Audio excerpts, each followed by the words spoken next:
बिकाएर मर्दिन्छु म भन्ने हुन्थ्यो। अब के गर्नु, बिकाएर मरेर पनि बच्चा थियो, दुईटा बच्चा सानै छोडेर गएको थियो। त्यो बच्चाको बेचल्ने हुन्छ भनेर नि भन्न सकिनँ मैले।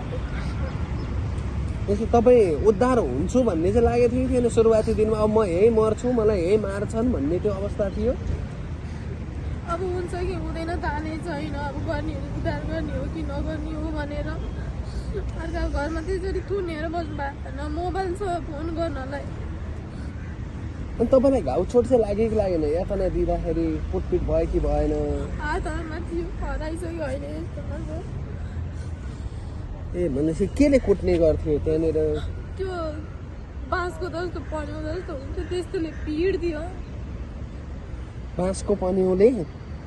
त्यस्तै हुन्थ्यो, बाँसकै हुन्थ्यो त्यो काठको, त्यो हुन्थ्यो त्यस्तोले पिड्थ्यो। कहिले यही हातले हिर्काउँथ्यो टाउकोमा। के छ श्रीमान श्रीमतीले कुट्थ्यो कि उनीहरूको छोराछोरी सबै परिवारै लाग्थ्यो? श्रीमानले त पिड्थेन, बुढीले पिड्थ्यो, छोराछोरीले पिड्ने। उनीहरूले लगाएको लुगाले हिर्काउने ओर्ने गर्थ्यो। भनेपछि तपाईँलाई एकदमै टचर दियो उनीहरूले है, त्यो परिवारले। अनि त्यसपछि तपाईँलाई अर्को घरमा बेचिदिन्छु भन्ने त्यस्तो भयो कि भएन? त्यहाँनिर कुबेरमा पुगिसकेपछि एउटा घरबाट अर्को घर, अर्को घरबाट अर्को घर गर्ने गरिँदो रहेछ। तपाईँलाई त्यो भयो कि भएन? त्यही एउटा घरमा तपाईँले दुःख भोग्नु भयो। त्यो घरमा कति महिना काम गर्नुभयो तपाईँले लगभग? मैले 2टा घर चेन्ज गरेँ। 2टा घर? भनेपछि कुन घरमा चाहिँ अलि राम्रो थियो होला नि त? कुन अब एउटा घरमा पनि नराम्रो भयो, तपाईँलाई यातना दियो। अर्को घरमा चाहिँ तपाईँलाई कतै अलिकति राम्रो त्यस्तो भएन? त्यस्तो केही हुँदैन, सबै त्यस्तै हुन्छ, त्यस्तै।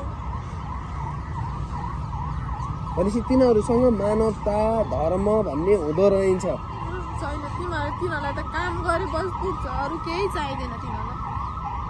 भनेपछि त एउटा पशु समानको व्यवहार हुँदो रहेछ है। अब हाम्रो नेपालीहरूमा धेरैलाई दुःख पर्दा सहयोग गरिन्छ नि, तर त्यहाँ हुँदो रहेछ सहयोग? हुँदैन। आफ्नै नेपालीहरू त कतिजनाले वास्ता गर्दैन झन्। यहाँ त त्यो अरेबियाहरूले झन् के गर्थ्यो र? ए नेपाली दाजुभाइहरू पनि त्यहाँ धेरै हुनुहुन्छ? नेपालीले नेपालीलाई पनि बेच्छन्? अब अफिसकै मान्छे त नेपाली हो। अब उनीहरूले त बेचे यस्तो, अब पैसा, अब काम गरेको पैसा दिनु भन्दा पनि